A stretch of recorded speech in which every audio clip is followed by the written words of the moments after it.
नमस्कार। चलिए आज एक सफर पर चलते हैं, लेकिन ये कोई बाहरी यात्रा नहीं, बल्कि एक भीतरी खोज है। ये एक सफर है खुद के अंदर झांकने का, मानवीय चेतना की उन परतों को खोलने का जिन्हें गायत्री परंपरा में पंचकोशी साधना कहा जाता है। तो आइए इस गहरी और दिलचस्प यात्रा की शुरुआत करते हैं। इस साधना की अहमियत को समझने के लिए ये एक वाक्य ही काफी है। गायत्री और भारतीय धर्म संस्कृति को बीज और वृक्ष की उपमा दी जा सकती है। सोचिए कितनी गहरी बात है। मतलब जैसे एक नन्हा सा बीज अपने अंदर एक पूरे विशाल पेड़ को समेटे होता है, ठीक वैसे ही गायत्री साधना के अंदर भारतीय संस्कृति और अध्यात्म का कह सकते हैं कि पूरा का पूरा सार छिपा हुआ है। तो इस भीतरी खोज को हम स्टेप बाय स्टेप समझेंगे। सबसे पहले हम जानेंगे कि गायत्री साधना आखिर है क्या। फिर हम देखेंगे कि इसकी प्रैक्टिस के 2 लेवल कौन से हैं। उसके बाद अपनी चेतना के नक्शे यानी 3 शरीरों को समझेंगे। फिर अस्तित्व के 5 कोशों की परतों को खोलेंगे और आखिर में जानेंगे कि इस पूरी साधना का असली मकसद, इसका परम लक्ष्य क्या है। तो चलिए शुरू करते हैं पहले पड़ाव से, गायत्री साधना का एक छोटा सा परिचय। देखिए, इसे भारतीय आध्यात्मिक विज्ञान की जड़, उसकी बुनियाद माना जाता है। और इसकी सबसे अच्छी बात क्या है पता है? ये कि ये साधना हर किसी के लिए है। मतलब इसमें एकदम आसान प्रैक्टिस से लेकर बहुत गहरी साधनाएं, हर लेवल के अभ्यास शामिल हैं। अब आते हैं साधना के 2 स्तरों पर। इसको समझने के लिए एक बहुत ही बढ़िया उदाहरण दिया गया है, हमारी पढ़ाई की तरह। जैसे पहले हम प्राइमरी स्कूल जाते हैं, फिर कॉलेज और फिर यूनिवर्सिटी, ठीक उसी तरह इस साधना के भी 2 अलग-अलग लेवल या कहिए 2 नजरिए हैं। और इन दोनों लेवल्स में फ़र्क क्या है, ये जानना बहुत ज़रूरी है।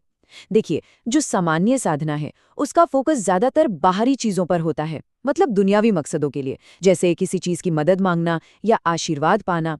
वहीं दूसरी तरफ जो उच्च स्तरीय साधना है, उसका लेना देना बाहरी दुनिया से नहीं, बल्कि पूरी तरह से भीतरी बदलाव से है। उसका एक ही मकसद है, आत्मकल्याण और सही समझ यानी सद्बुद्धि को अपने अंदर स्थापित करना। चलिए अब थोड़ा और गहराई में उतरते हैं और अपनी चेतना के नक्शे को समझने की कोशिश करते हैं। मतलब हमारे जो ये अस्तित्व है, इसे 3 शरीरों के ढांचे में देखा जाता है। आप इन्हें आत्मा के 3 घर या 3 बर्तन जैसा समझ सकते हैं।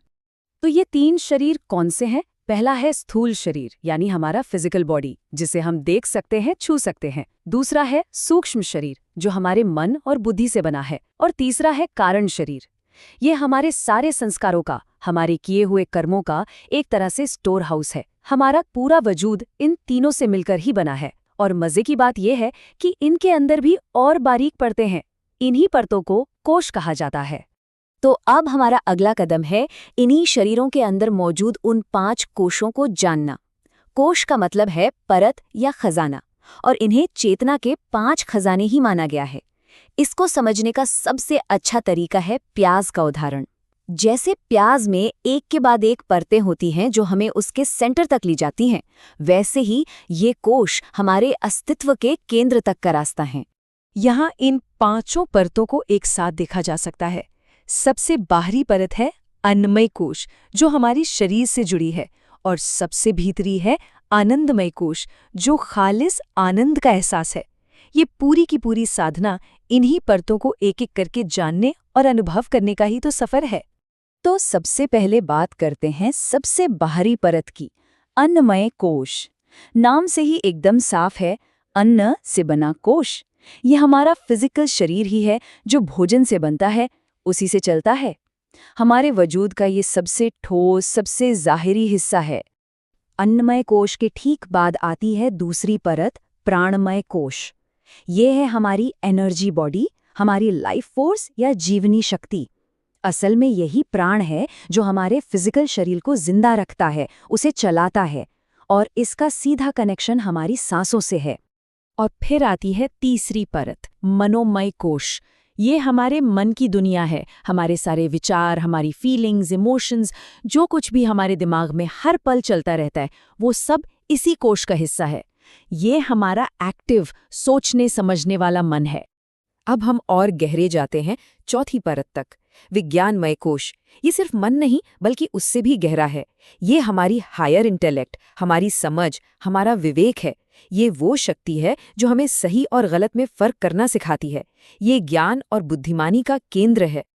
और आखिर में हम पहुंचते हैं सबसे अंदरूनी, सबसे कोशिर परत तक, आनंदमय कोश।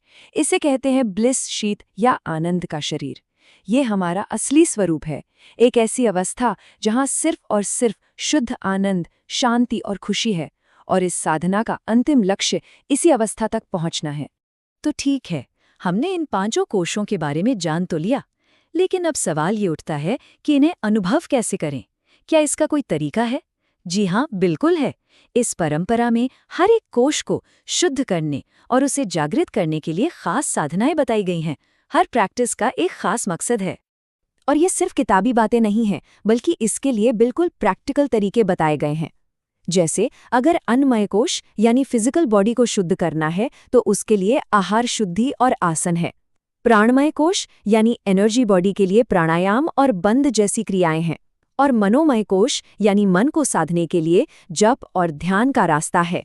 तो कुल मिलाकर बात यह है कि इस पूरी भीतरी यात्रा की मंजिल है आनंदमय कोश तक पहुंचना, अपने उस असली स्वरूप को खोज लेना, उसे अनुभव कर लेना, जो असल में शुद्ध आनंद ही है।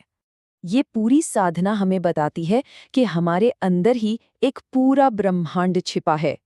तो ये सवाल अपने आप में बहुत बड़ा है कि अगर कोई इस भीतरी खोज पर निकले तो उसे और कौन-कौन से अनजाने खजाने मिल सकते हैं। इस पर जरूर सोचिएगा।